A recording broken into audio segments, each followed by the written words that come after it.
Hey, you're watching Gen QT.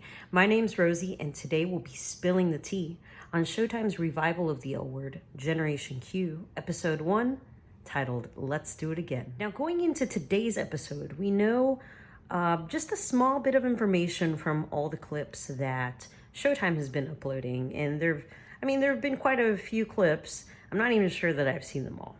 But we know, for example, that Bette is running for political office to be maybe LA's first lesbian mayor. We know Alice, who was previously a radio show talk host, has a TV show. And Shane is back, which is kind of a good excuse for the three of them to get together to throw some sort of surprise party. She's been opening salons all over the world, but has chosen to come back to LA. Now, of course, we see some other information about the new characters of the show, which would be the Generation Q. I don't feel particularly attached to them because obviously I do not know them. Right off the bat, they do seem pretty interesting. Looks like there's a couple with maybe some sort of commitment issues, and there's like a trans man. But of course, we'll have to wait and see what happens. And I'm very excited to watch today's episode. I feel like the show, the original show, The L Word, it was huge in my life. I came out to that show, and I think a lot of people did. All right, so it's just about that time. I'm gonna go pop some popcorn, turn on the TV, and I'll see you on the other side. I want you to feel like you're part of this family, because you are.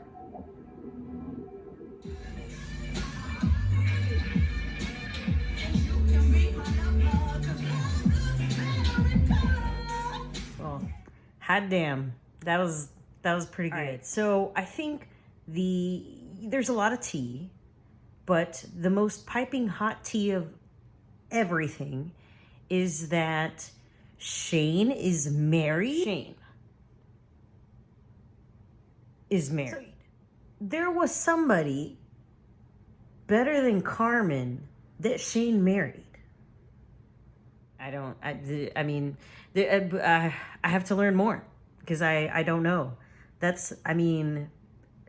What? Another big reveal, sip of tea that we get is Tina and Bette's kid, which is Angie, who's 16, is smoking the marijuana via the vape pen, or dab pen, if you will. And I guess that's a little scandalous. I mean, because she's 16.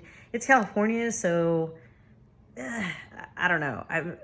I can see definitely why Bette is pissed, especially like I work in healthcare, and, people do get really, really sick using those dab pens. Another bit of tea is definitely that Bette gets called out for sleeping with a married woman while she was the director of arts somewhere. And that's so Bette, right? And she's like, am I a predator? And then they're like, no, Bette.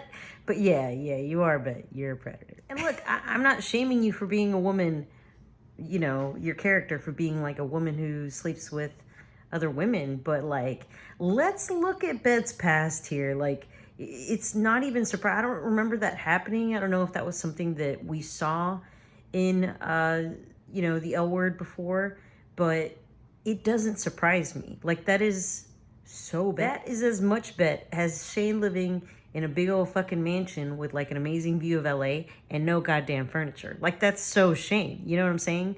Like, I think that's basically it for like scandal and tea.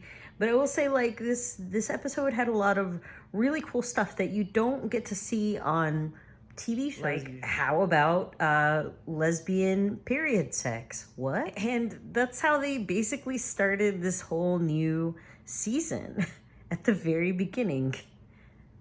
Lesbian period sex. My favorite part of this episode was definitely like all the little like just callbacks to shit that we saw in the original.